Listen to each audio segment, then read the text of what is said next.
Welcome back, everyone. Today I bring you a very interesting game. It is a ranked game once again. Well, because I'm out of league, so obviously no more league games for me this season. Sedge. Though there will be FOB matches again soon, hopefully, once I can actually play one of those matches.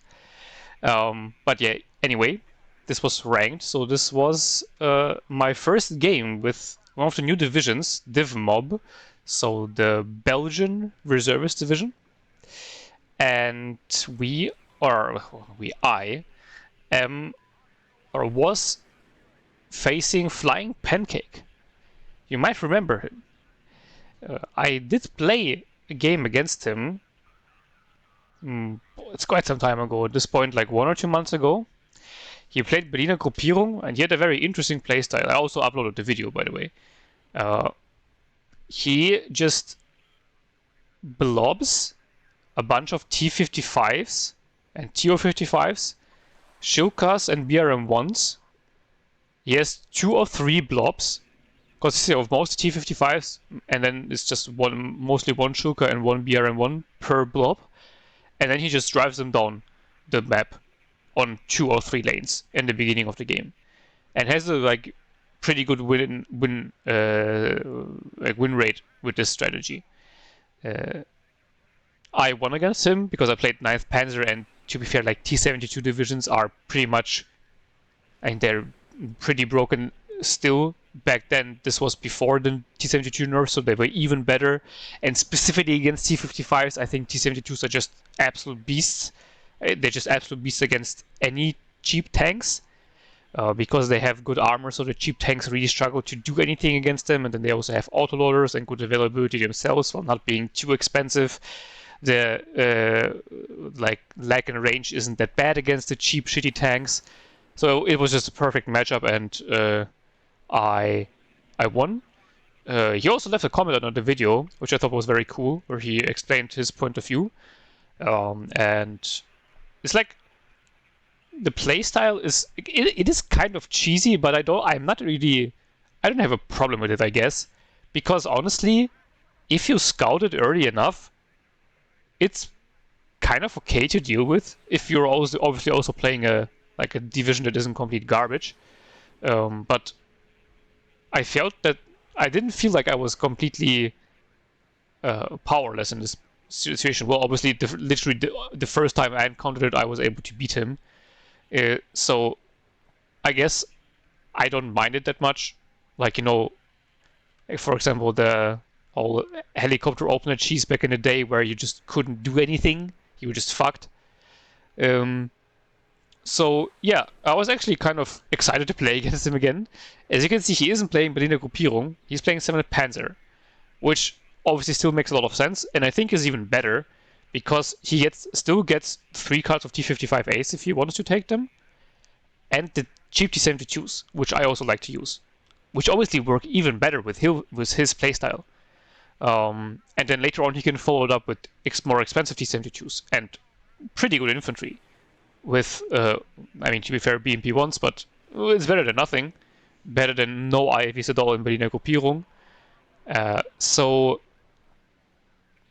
I thought this would be an interesting matchup. And obviously I knew what would happen. There was no chance in hell that he would be doing something different. The problem is obviously that I'm playing the new division that doesn't have any actually good tanks, and we're playing on Airport, which is an open map. So my whole reservist spam is kind of completely useless here. So I was feeling a little bit under pressure. And because it's also the first match with the new division, I was also not even sure what things I have. When I started deploying my, for example, Milan 2, I was surprised to learn that it is forward deployed. Obviously, I knew that when I was looking at the deck and building the deck, but then once I was in the game, I kind of forgot about it again. Same with the forward deployed Mistrals. I selected it and was like, oh, they're forward deployed. Oh, that's nice. That's pretty useful. So yeah, there's that. Starting with the Para Command, very useful squad because they also come with the with the gangster IFV. So it's a Unimog truck with a 50 cal and the Milan 1. So it's kind of the IFV of the poor man. With being airborne forward deployed and with a like pretty decent airborne deployed forward deployed squad. So those were good. I have two of them going to the right hand side because I was expecting a pretty big push coming down this area here. Two Milan 2s, both forward deployed, so one going fairly aggressively in here. I was kind of expecting this here to die, but maybe get a kill, and it was also kind of more to cover off this road here, because you can see if he drives down here, I will actually lose line of sight constantly when he's driving down here, and once he's in this position, he can actually shoot me, and if he has a blob of like 5 to 6 tanks, as he likes to do it with a Shilka on top of it and a BRM1, like the Milan 2 will literally melt. And then another one here, which you can see this one can actually cover off this road a lot better and is in a way more defensive position. So already kind of preparing a defense in depth. Mistral going there as well for some anti-recon helicopter action.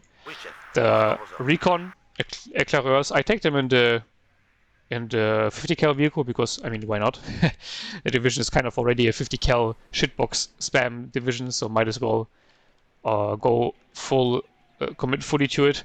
Another para command going to the center area together with the Mistral and the Milan 2. Milan 2 covering the open side here. Then I have a striker going defensively into the position there. It's a little bit aggressive, but you can see it's like not completely max range, but it should still be enough. And the striker can smoke itself off and retreat. And it doesn't have the best accuracy, but has good rate of fire and 5 salvo length. So it is kind of fine. Also éclaireur going there, and then the far left is just one éclaireur, and that's it. And then in the back I have an IHawk and a tank blob. So it's a bunch of M41s and 2 Yak Panzer 90. I took those because they have kinetic penetration. So the closer I get, the more damage I do, and this is pretty important against the T-72s. And I saved up 5 points during the deployment, so I could buy the cluster bomber with the first tick, because I knew that there would be a big blob coming in. And I knew that he would be having fighters. That's why I called in the IHawk. Unfortunately, the MiG-21 snuck by the IHawk and force retreated my Mirage 5. Which was already pretty bad, because it means my whole early game play has kind of gone to shit. As you can see, not very surprising, there is a giant blob coming down this lane with actually a Command T-72M. So this one has smoke. On the left hand side as well. Bunch of T-55s together with the BRM1 and Shilka, so exactly as I predicted. And here we have a bunch of the cheap T-72s, double vet, driving in. And now my M41s. There was also the military police vehicle here, which is very useful because it removes the reservist rate from the M41s, and also it has smoke, which is pretty nice because the M41s and the M47s don't have smoke. Power command here, I retreated it behind the building quickly so that it would survive. And it is shooting at the BRM1, does actually kill it, so this is very important. Because that takes away, obviously, his ability to capture my back zone. And then I call in the F-16 cluster, because I saw that all the tanks were just bunched up in one big blob.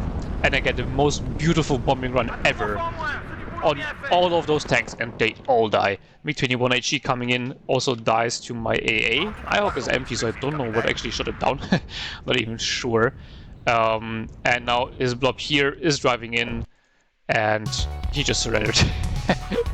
So it was a little bit of a cheeky game. I just wanted to upload it because it was funny. Not gonna lie. The bombing run here was just so... it was so perfect. I was a little bit salty that his MiG-21 did force retreat my Mirage 5. Or rather that my IHawk didn't manage to force it back, because as I said, that was the whole plan. The IHawk was supposed to stop the fighter. I planned perfectly for it, but then I don't know whether maybe I unloaded the IHawk too late and the Mistral. I'm not sure actually, but it didn't work. But then I did remember that, oh yeah, hold on, I have the F-16 cluster and it's cheaper than the Mirage 5 cluster. It also does less damage, but if your enemy has all his tanks bunched up in this one spot, well, then it doesn't matter. And that was a big mistake. He was just kind of just not microing at all and just engaging my tanks, which does make sense. Maybe he didn't know about the new division or how it works, because it gets the good bombers. Because, I mean, literally, if he would have just spread out his tanks, he would have been fine. Like my bomber would have maybe killed one or maximum two tanks, and that would be it. But with it killing like all the T-72s and the BRM-1, it was just over. Also, the striker took out the other BRM-1 from the other blob that was coming down the other road. So that meant that he had no recon information at all. And then with the infantry taking out his command and I think all of his shulkers also dying, means no air defense. He has no recon. His command is dead, so he can't capture my back. As I said, him not capturing my backzone was also very important because it means that he can't put me under a lot of pressure. And that was basically it for him. I mean, you can see that T-72 here did perform well, which was kind of expected, because the T-72 is just a way better tank. But yeah, just perfectly calling the strategy of my enemy. And yeah, I hope you still like the video, even though it is a little bit of a different one. Let's put it like that. And yeah, if you see Pancake on the ranked ladder, be prepared for it. I don't know whether he actually only plays this strategy, because I would assume that a bunch of people now know what he's doing, especially the higher level players. Maybe he doesn't care. Maybe he just likes the playstyle, and I can respect that. But yeah, either way, hope you liked it, and I hope you tune in next time. It's gonna be a little bit more of a standard game again, I promise. Until then, have a beautiful day, and bye-bye.